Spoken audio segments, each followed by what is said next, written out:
All right, I'm gonna try this again. I've tried to do this video about 3 or 4 times, but sometimes my mind isn't very clear, and so I have trouble putting thoughts together.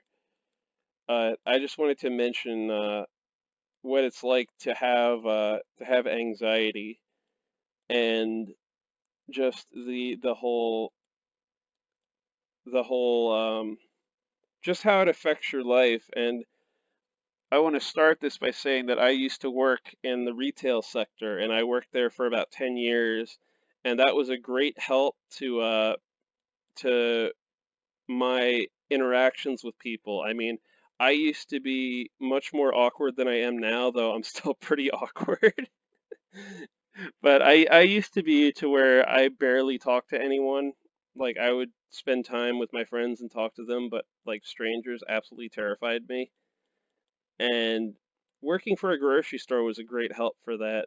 But I couldn't, there came a point in time, like I was there for a decade, and that whole decade I was there, I was completely miserable. It was just too much stimulus, like too much stimuli input, basically. I had too many things hitting me at once, like noises from cash registers, music, cars, uh, people being loud and talking to each other and arguing with other people in the store because for some reason we always got those customers like that would argue with you. But it was a it was still a great help, even though like, but honestly quit it. Like I I got what I needed from working there.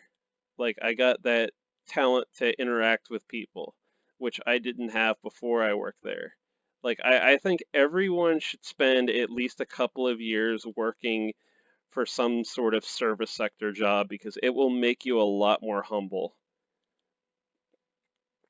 And like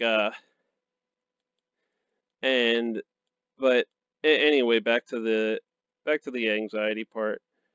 Um, it affects nearly everything I do, and with everything I do, especially if I have to be around people, there's always that anxiety at the back of my mind. Like it never goes away, and even around my friends, like I can never totally relax, and it's probably one of the most frustrating aspects of it is how much it affects you being social, and especially now with people being less social than ever.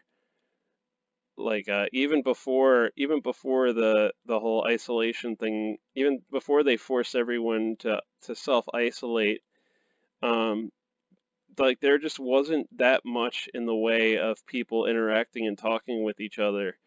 And then like you throw this in and it's even worse now. But yeah, it's not something that's ever going to go away, and it's been something that has prevented me from like doing things. Like I really wanted to be an architect, and I was going to school for architecture, and I had to drop out. It was just too much anxiety and just too much like I felt like it just felt like way too much responsibility. And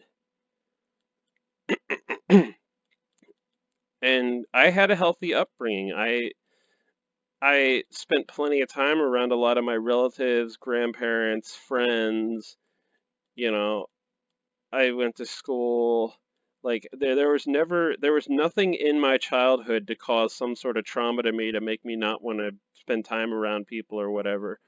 It's just always been like I had a healthy childhood, and I had good parents who, rewarded me when they wanted to reward me and punish me when I deserved to be punished. And in general, it was a very, very good upbringing. So I had that sort of, and my brother and sister both turned out to be very confident, successful people. So I know that it was a good upbringing. And it's just that I I was born with I guess not born with. I've discovered later I had autism and OCD, which is like autism you can kind of live with and work around, but the OCD and the anxiety are what really gets you. Like I know autistic people who are very successful.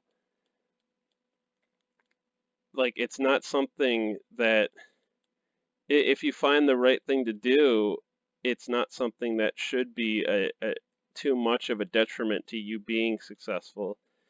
It's just that if you have this anxiety on top of it, then it like that's what really kills you. And I've had to find like I'm still working. I'm not working nearly as much as I used to at my old job, but I'm hoping to get back to that point where I am working on a regular basis. But I do mostly outdoor stuff, like outdoor work for people, just manual labor type stuff. And that's been kind of a godsend for me because there's several people who I work regularly for, and it's like I just go over their house, do the work, and then I send them a bill, and that's worked great for me because that's the hardest part with me, especially getting into working for myself because like if you don't know, if you try to work for yourself and do stuff for people, they will try to because people have gotten to where they're so used to people trying to take advantage of them that they'll also do the same. They'll try and undercut you and try to pay you less than your labor is worth and stuff like that. And that's been the hardest thing to get over is me like working myself to is that instinct to sort of undervalue myself because I feel bad asking for money in any situation, like whether I'm working for someone or not.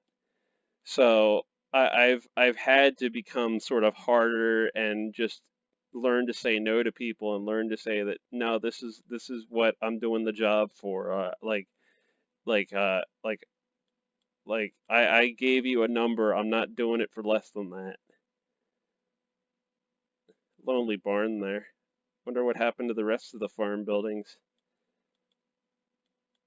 It's just like that's been the hardest part because like I can be way too nice to people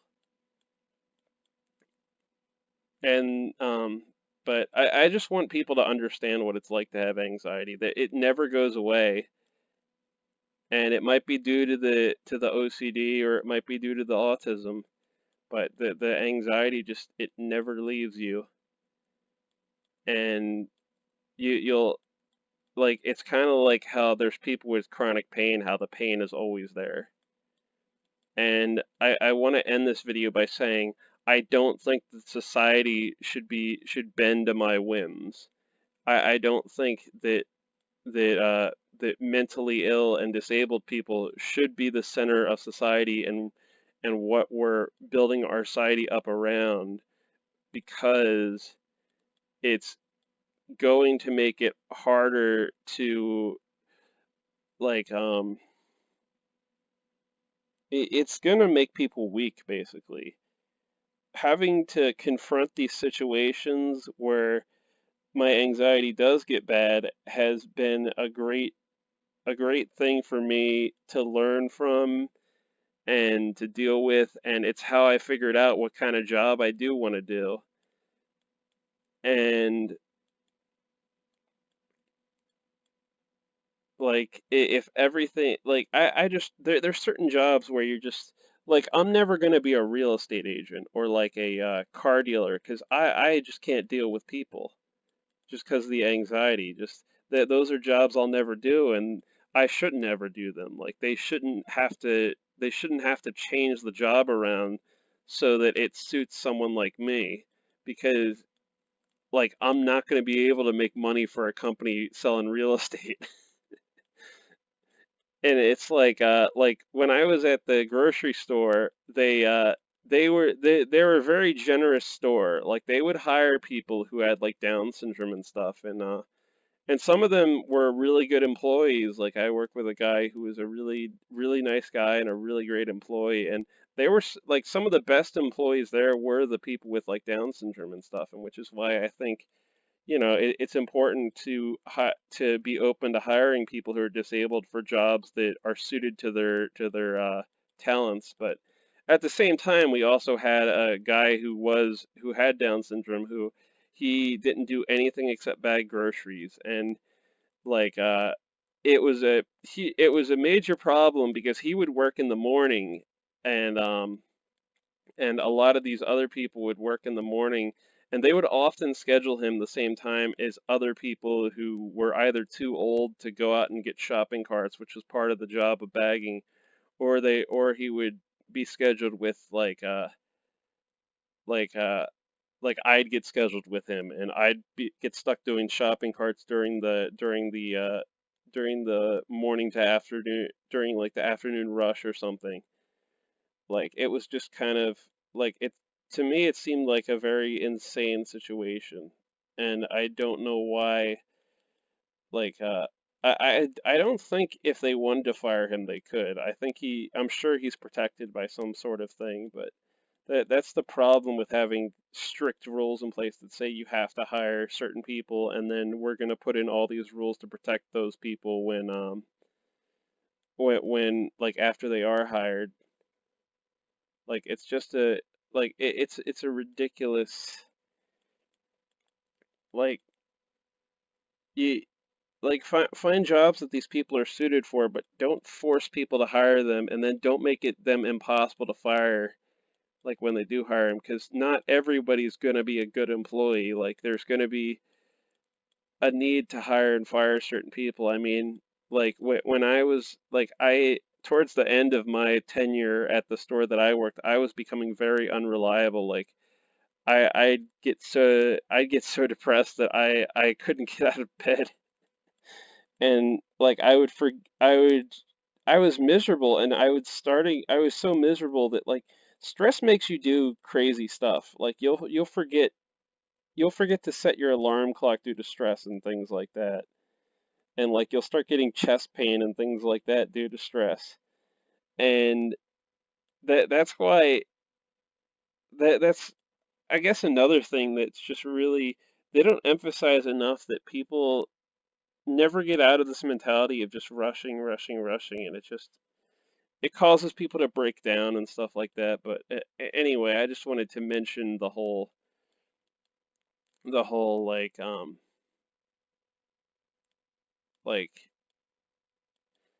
I want people to know my faults, like the things like when I'm talking to you, I'm probably going to be really awkward. Or at least I used to be really well, I'm still really awkward, especially when people are trying to grill me and get me to do the job for like no money. But that's just that's the one thing I want people to keep in mind is that like you might have somebody who's really awkward and doesn't interview well, but that person might be a really good employee. Or I think I've always hated the whole interview process. Like it, like most jobs that I didn't get were because I couldn't put on a convincing interview. But I should end the video because I'm getting off in the weeds now, and I'm starting to get to where I don't really I'm getting kind of incoherent, and I'm running out of things to talk about in regards to this. But that's it. That's the video.